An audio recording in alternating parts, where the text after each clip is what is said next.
Indonesia Tengah. Inilah Radio Republik Indonesia Bau-Bau dengan Warta Kepton, berita seputar Kepulauan Buton. Adanya kemarau itu juga terdampak pada debit air yang berkurang.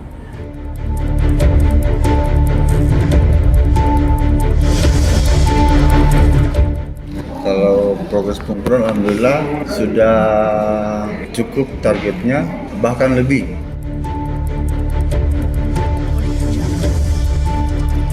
Selamat pagi pendengar dari kawasan Limbowolio Tanganapade, kami sampaikan pokok-pokok berita.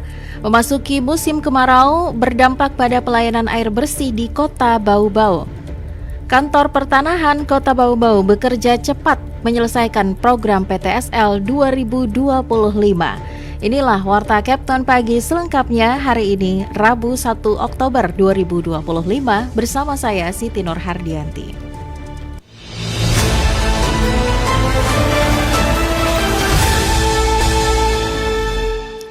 Berita yang pertama, memasuki musim kemarau berdampak pada pelayanan air bersih di Kota Bau-Bau. Debit air dari sejumlah mata air mengalami penurunan signifikan. Mengenai hal itu, reporter RRI Bau-Bau Harul Mulku melaporkan. Adanya kemarau itu juga terdampak pada debit air yang berkurang. Memasuki musim kemarau berdampak serius pada pelayanan air bersih di Kota Bau-Bau. Debit air dari sejumlah mata air mengalami penurunan signifikan sehingga memaksa perusahaan daerah air minum PDAM Tirta Semerbak Bau-Bau melakukan penyesuaian jadwal distribusi. Kondisi ini membuat pelanggan di sejumlah wilayah mengalami keterlambatan mendapatkan pasokan air bersih. Tak heran banyak masyarakat yang mengeluh karena harus mengeluarkan biaya lebih untuk membeli air tangki. Pelaksana tugas Direktur Utama PDAM Tirta Semerbak Kota Bau-Bau Mursidin mengakui bahwa kondisi debit air yang turun drastis membuat distribusi ke pelanggan tidak bisa berjalan normal. Dari yang sebelumnya debit air mencapai 30 liter per detik, turun sampai 15 liter per detik. Akibatnya jadwal distribusi terpaksa digeser dan pembagian dilakukan dengan sistem blok. Adanya kemarau itu juga terdampak pada debit air yang berkurang, yang tadinya sudah berjadwal, pada akhirnya harus bergeser jadwal itu karena akibat dari debit air yang berkurang, sehingga pembagiannya juga terpaksa harus di blok-blok, karena kalau kami lakukan satu kali malah air tidak sampai kepada pelanggan kami. Mursidin menjelaskan distribusi air bersih di Bau-Bau saat ini terbagi dalam 3 zona. Zona 1, wilayah Betoambari dan sekitarnya. Zona 2, Kecamatan Wolio dan sekitarnya, serta Zona 3, Kecamatan Lea-Lea dan sekitarnya. Selain itu juga terdapat Ika Kawaruruma dan Sorawolio. Mursidin mengakui dengan kondisi musim kemarau seperti saat ini, pergeseran jadwal berdampak pada sejumlah zona. Bahkan untuk meminimalisir dampak kekeringan ini, pihaknya sempat membuat bendungan darurat menggunakan terpal untuk menampung air. Sebenarnya di beberapa tempat itu normal-normal saja, tetapi ada beberapa tempat juga yang mengalami kesulitan karena tidak sampai airnya. Tapi alhamdulillah setelah ada pembersihan di Kalibalang, perbaikan inteknya tadi, volume air di minggu terakhir ini sudah mulai bagus, sehingga insya Allah di minggu ini dan mudah-mudahan kita berdoa seterusnya sudah akan kembali seperti jadwal semula. Mursidin pun menyampaikan permohonan maaf kepada masyarakat atas kendala yang terjadi. PDAM Tirta Semerbak tetap berupaya maksimal agar pelayanan air bersih bisa terus berjalan. Petugas di lapangan terus bekerja bahkan di hari libur untuk menindaklanjuti setiap pengaduan masyarakat. Ia berharap masyarakat bisa memahami situasi ini dan bersama-sama bijak dalam penggunaan air agar distribusinya tetap merata di seluruh wilayah pelayanan. Dari Kota Bau-Bau, Harul Mulku, RRI terus mengudara untuk Indonesia.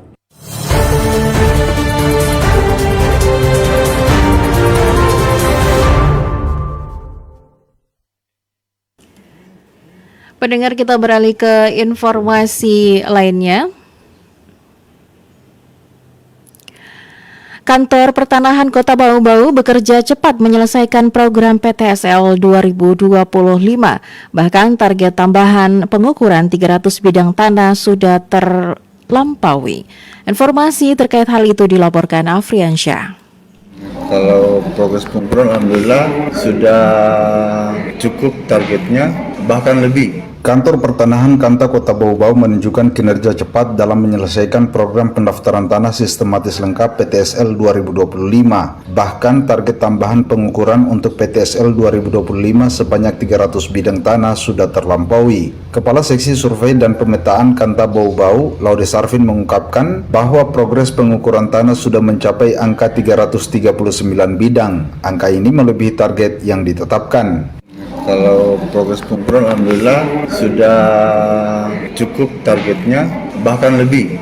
Meskipun pengukuran sudah tuntas, bahkan lebih, Sarvin menjelaskan bahwa fokus saat ini adalah proses sinkronisasi dengan berkas-berkas kepemilikan. Ia menegaskan pengukuran saja tidak cukup jika tidak didukung kelengkapan berkas dari warga. Saat ini sementara dipetakan dan disinkronkan dengan berkasnya.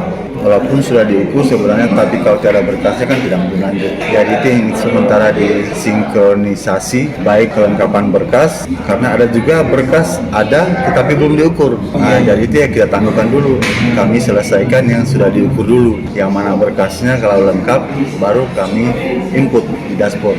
Dan per hari ini sudah diarahkan untuk mulai menginput di dashboard. Sarvin menyebut pihaknya memprioritaskan input data ke dashboard bagi berkas yang sudah lengkap dan tidak bermasalah. Meski 339 bidang sudah terukur, Sarvin menegaskan bahwa target tambahan PTSL 2025 tetap 300 bidang dan tidak boleh lebih. Kelebihan bidang yang diukur akan menjadi stok untuk program PTSL di tahun 2026. Proses pengukuran tambahan PTSL ini terbilang cepat. Tim Kanta Bau-Bau hanya butuh waktu lebih dari 2 minggu, tidak sampai 1 bulan. Sarvin menyebut penetapan lokasi tambahan PTSL 300 bidang tersebar di 43 kelurahan. Namun hanya 25 kelurahan yang warganya cepat mengajukan alokasi.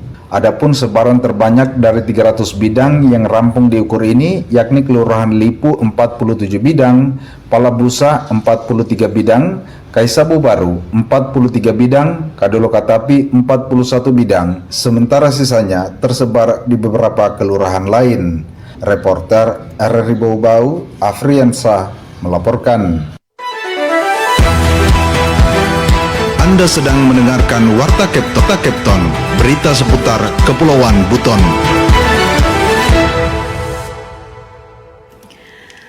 Pendengar, pemerintah Kabupaten Buton Selatan melalui Dinas Pertanian mendorong program pekarangan pangan bergizi P2B, program yang bertujuan untuk meningkatkan produksi pangan hortikultura untuk memenuhi kebutuhan gizi masyarakat serta mendukung program makan bergizi gratis MBG.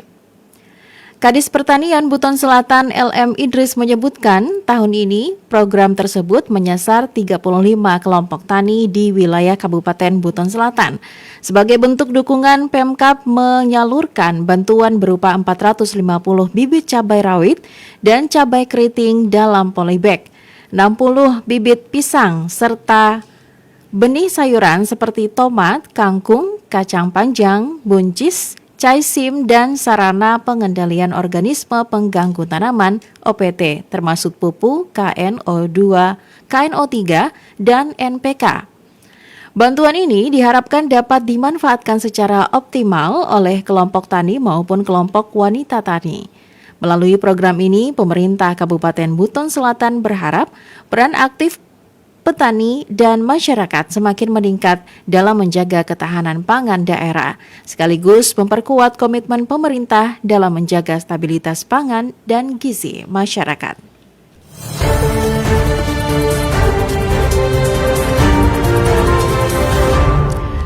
Berita yang terakhir, Lomba Kelurahan dan Kecamatan Sehat Bau-Bau resmi dimulai 30 September dan fokus pada keberlanjutan lingkungan. Selengkapnya, reporter RRI Bau-Bau Wode Nurliani melaporkan.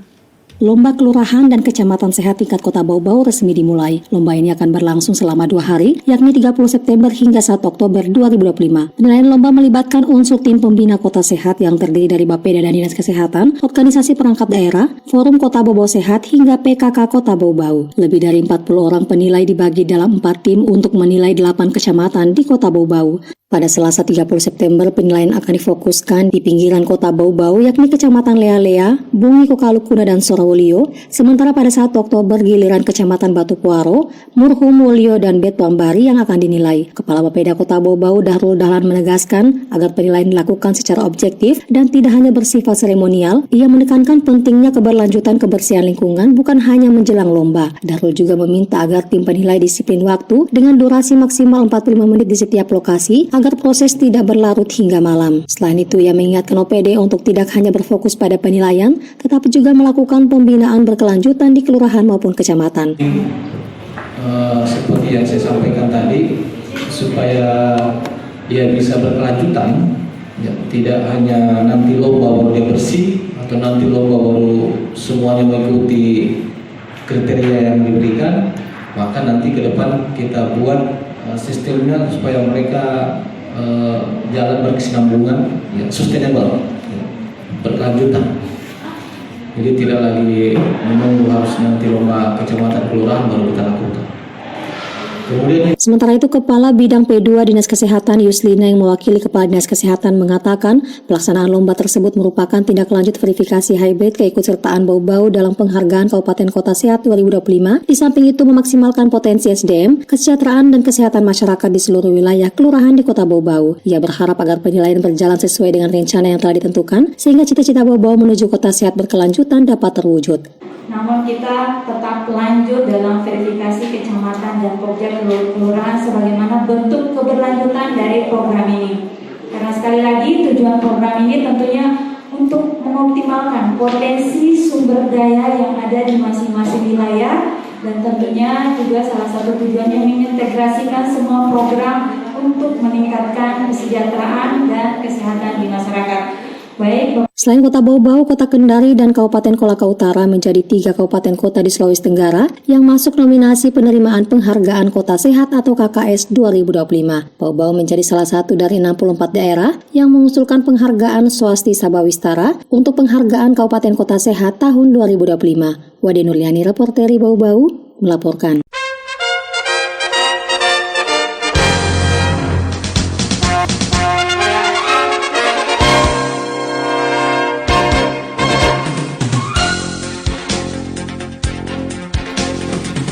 Pendengar, sebelum kami akhiri warta Kapten pagi ini, kembali kami sampaikan pokok-pokok berita.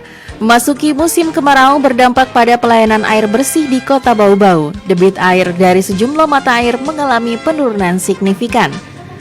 Kantor Pertanahan Kota Bau-Bau bekerja cepat menyelesaikan program PTSL 2025. Bahkan target tambahan pengukuran 300 bidang tanah sudah terlampaui.